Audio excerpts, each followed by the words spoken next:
Good morning তোমাদের সবাইকে। দেখো সকালবেলা ঘুম থেকে উঠে সোনু বাবা ডিউটি করছে, গাছগুলোতে জল দিচ্ছে। আমি রাত্রেও দিয়েছিলাম, আবার দিচ্ছে। দেখো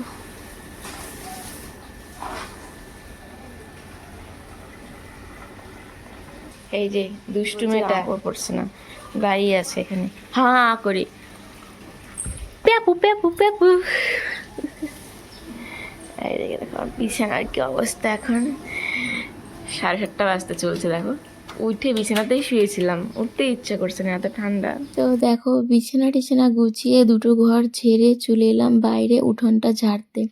আর কি বলবো বলো তো, রোজ দিন ঘুম থেকে উঠে না উঠোন ঝাড়ার সময় এখন প্রচণ্ড রাগ উঠে যায়। কেননা এই যেহেতু এখনকার দিনে সমস্ত গাছের পাতাগুলো ঝরে ঝরে পড়ে, আর বিশেষ করে নিম পাতাগুলো না বেশি বেশি পড়ে। আর আমাদের পাশের বাড়ির ওই গাছ থেকে এত পরিমাণে পাতা পড়ে যে আমার ঝাড়তে না হলেও প্রায় 1 ঘন্টার মতো সময় লেগে যায়। এর জন্য আমার স্নান টান করতে অনেকটা দেরি হয়ে যায়।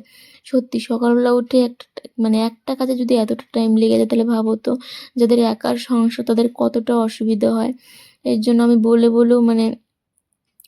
আর কি কাটাতে পারছি না। বলছে কাটবে কাটবে, জানি না কবে কাটবে। আর বিশেষ করে যদি এটা এমনি নর্মাল উঠান হতো তাহলে ঠিক ছিল, কিন্তু আমাদের উঠানে না প্রচণ্ড বালি আর পাথরে ভর্তি, যার জন্য পাতাতে ঝাড়তে এত পরিমাণে কষ্ট হয় কি বলবো। কারণ যদি আমি শুধু ঝেড়ে ফেলে দিই তাহলে অনেকগুলো করে বালি পাথর ফেলে দিতে হবে। আর এর জন্য আমাকে কত সাবধানে ঝাড়তে হয় কি বলবো তোমাদের। জানো, এক একটা জায়গায় না হলেও 3-4 বার করে দেখে দেখে ঝাড়তে হয়, যে পাতা আছে, বালি যাচ্ছে বা পাথর যাচ্ছে, এই আর কি। কারণ আমাদের বাড়িটা কিন্তু অনেকটা নিচু, মানে আশেপাশের বাড়ির থেকে, যেহেতু সেরকম জল টল জমে না বলে সেভাবে আর কি মাটি এখনো ফেলানো হয়নি।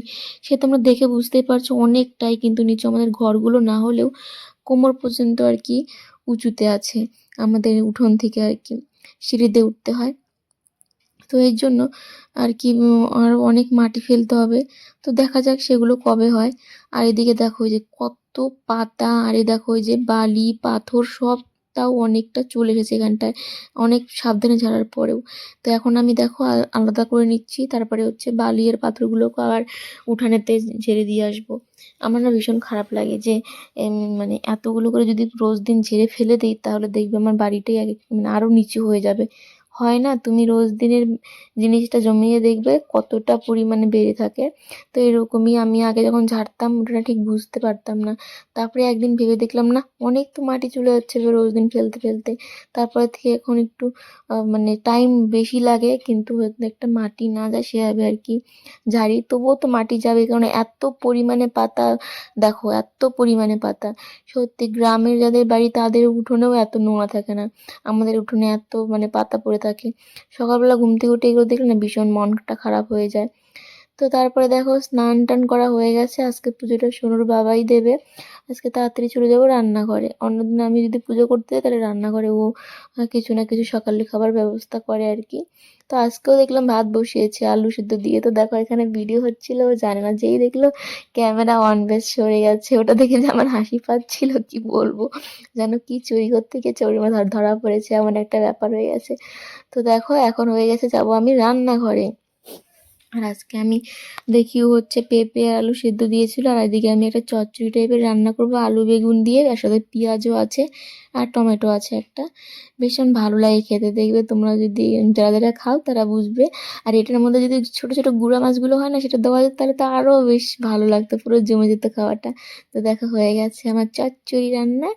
আর এরপরে আমরা একটু সকালের খাওয়া দাওয়াটা করে নিই। আর শুনবো মাছ এনেছে, আমি মাছটা ধুয়ে দিয়েছি, মাছ ভাজতে গেছিলাম আর কিছুটা 12টা হয়ে বাজে, গেছে, তার যা মধ্যে ঘুমা তুই। গ্যাস গেছে শেষ হয়ে। কখন যে আজকে রান্না আমার হবে কে জানে।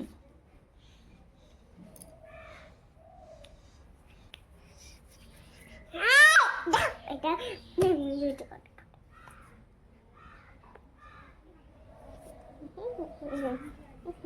12টা বাজে, রান্না বাদে বসে আছি, গ্যাস নাই।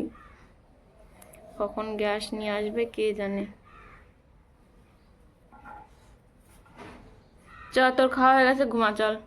না পড়া আছে বিকালে, চল চল চল। কি কি যে উঠছে মুখে, এই যে একটা, এই সাথে কি এখানে একটা শীতের দিন আসলে দুনিয়ার হাবিজাবি হয় মুখের মধ্যে, ভালো লাগে না।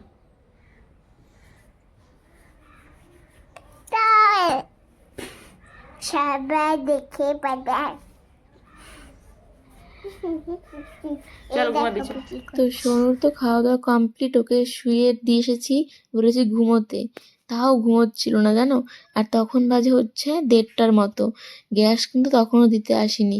এই যে সিলিন্ডারটা, এটা হচ্ছে সোনুর বাবা আমাদের ওই বাড়ি থেকে এনে দিয়েছে, না হলে তো আমার আজকে রান্নাই হতো না। এত রাগ হচ্ছিল তখন কি বলবো, যেখানে 10টা 11টার মধ্যে রান্না শেষ হয়, সেখানে আমি এখন 1:30টা বাজে রান্না করছি। মানে আজকে রান্নাতে আমার কোনো মনই নেই, ইচ্ছেই নেই, মানে শরীরটা আর দিচ্ছিলই না। কেন বলো তো, একেই তো রান্না হয়নি, তারপরে সোনু ঘুমোচ্ছিল না। সেই 11টা থেকে 2টো পর্যন্ত সোনুর পেছনে আমাকে চিৎকার চেঁচামেচি করতে হয়েছে। পরে অনেক বকাটকা দিয়ে এই যে সোনু এখন ঘুমিয়ে আছে। ওদিকে আমার রান্নাটাও হয়ে গেছে, আর এখন এই যে যা জামা কাপড় শুকিয়েছিল সেগুলো ভাঁজ করে নিচ্ছি। দেখবে একটা মানে রুটিনের মধ্যে কাজ করতে করতে অভ্যাস হয়ে যায়, একদিন যদি এদিক থেকে ওদিক হয় পুরো মাথাটা খারাপ হয়ে যায়। বিশেষ করে যারা একার সংসার, তারা তো বুঝতেই পারে না সে কোন দিকে যাবে। বাড়িতে যদি আর কেউ থাকে তাহলে সে হয়তো রান্না দেখতো বা বাচ্চা সামলাতো, কিন্তু আমি যেহেতু একদম একা ছিলাম, তখন আমি বুঝতেই পারছিলাম না আমি করবো তো করবো কি, সোনুকে ঘুম পাড়াবো নাকি রান্নাটা কমপ্লিট করব।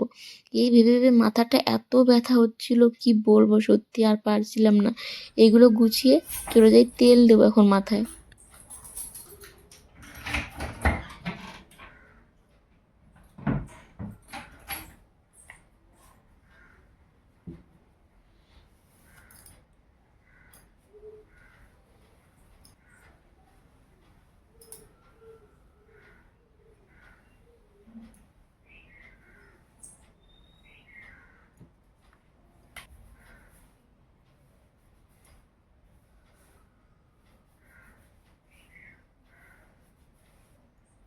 তো দেখো মাথায় তেল দিচ্ছিলাম, আর এর মধ্যে একটা জিনিস আমার একটু কাজে দিয়েছে, সেটা হচ্ছে আমার মাথায় প্রচণ্ড পরিমাণে খুশকি হয়েছিল, কিন্তু সোনুর বাবা আমাকে একটা শ্যাম্পু এনে দিয়েছে, যার জন্য এখন খুশকি অনেকটা কমে গেছে। তো তেল দিয়ে নিলাম, এখন একটু শান্তি। আর জানো, এই যে চুল আঁচড়াচ্ছিলাম বাঁধছিলাম, তখন বাজে হচ্ছে 3টা, আর তখন গ্যাস ডেলিভারি দিতে এসেছে। ভাবো আমি যদি রান্না না করতাম, ওই বাড়ি থেকে গ্যাস না এনে, তাহলে তো আমাকে এখন রান্না ভাতে হতো। যাই হোক, শুনে এখনো ঘুমোচ্ছে, এদিকে আমার প্রচন্ড খিদে পেয়ে গেছে এত শোনো, চিন্তায় চিন্তায়। ওঠো ওঠো ওঠো, 3:30 বাজে। 3:30 বাজে, ওঠো। কেন ঘুমানোর সময় তো ঘুমাবাই না, এখন আর উঠতে ইচ্ছা করে না না? হ্যাঁ, এখন আর উঠতে ইচ্ছা করে না? হেই, এখন আর উঠতে ইচ্ছা করে না? আবার হাসে, এবার হাসে, আবার হাসে, আবার হাসে, আবার লুকায় লুকায় লুকায়, মুখ লুকায় লুকায়, লজ্জা লজ্জা লজ্জা লজ্জা। এখন আবার লজ্জা পাচ্ছে না উঠতে, না বলছি বলে। এই হাতে ব্যথা পাইলি। দেখো আলসি ছাড়ানো, দেখো শুনুন।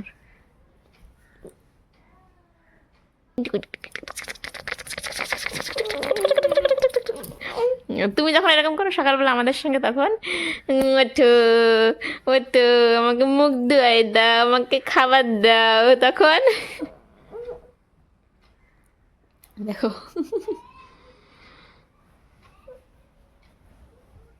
এখন আর উঠতে ইচ্ছা করছে না না?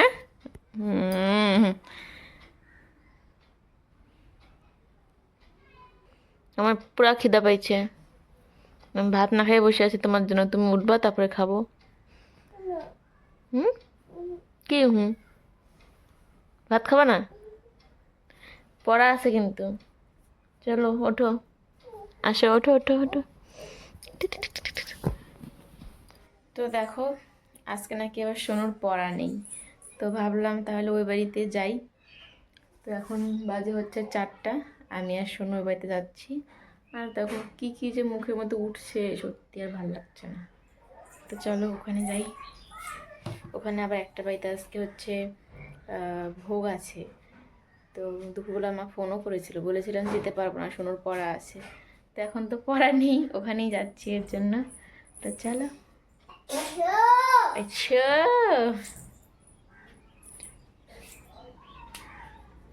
হাতে কি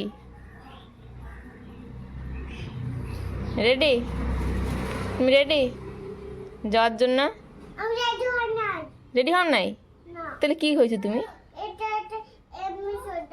ও বাবা, নতুন সোয়েটার পরে তা তুমি রেডি হও নাই? রেডি কি করে হয় তাহলে মানুষ?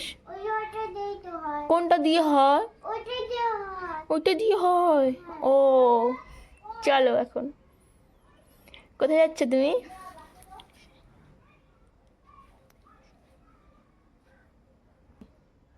কোথায় যাচ্ছ তুমি?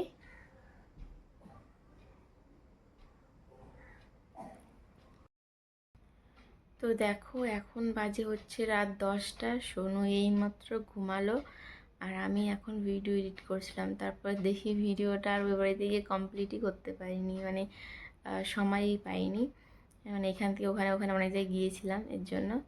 তো চলো, আজকে পুরো দিনটা খুবই খারাপ গেছে, মানে খুবই খারাপ, কি বলবো তোমাদের। তো যাই হোক, রোজ দিন ভালো যাবে সেটাও তো না, একদিন না একদিন তো খারাপ যাবেই। তো চলো, আমাদের আজকের এই ব্লগটা এই পর্যন্ত রাখছি। তোমাদের কেমন লাগলো অবশ্যই কমেন্ট করে জানাবে।